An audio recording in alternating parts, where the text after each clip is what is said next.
Parang ang hirap nga i-distinguish nga, no? Nung, paano malaman kung nasa-stress ka ba o burnt out ka na? O baka pagod ka Kasi lang usually pala. sinasabi lang, stress lang.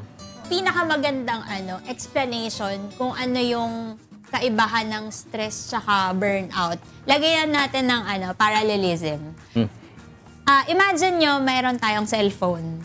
Dalawang cellphone. Yung isang cellphone ay sobrang madaling malobat kasi sobrang daming apps na nakabukas, sobrang dami mong ginagawa doon, nag-email ka, nag-notes ka, nag-games ka at the same time. So, Overuse. sobrang init na niya, Okay. tas sobrang bilis na niya malobat.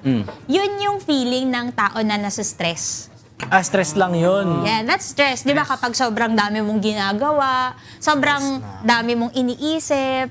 So, ang tendency, dahil sobrang dami mong ginagawa, sobrang dami mong iniisip, nagiging irritable ka na, mainitin na yung ulo mo, Okay. tapos madali ka na mapagod. That is Okay. stress. Stress na. Oo. Ang kaibahan naman ng burnout ay para siyang isang cellphone na sira na yung battery. Aray ko!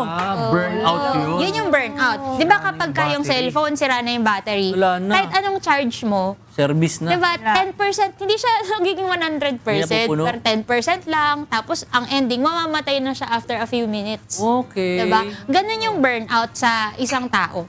Yung kahit anong recharge mo, kahit anong pahinga mo, kahit anong ginagawa mo, Wala. parang wala na. Wala ka ng motivation, ang ending, wala.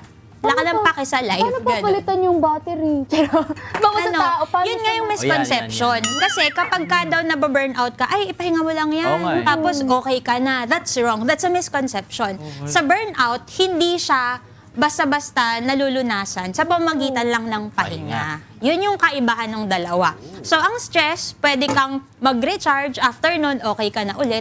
Pero yung burnout, hindi.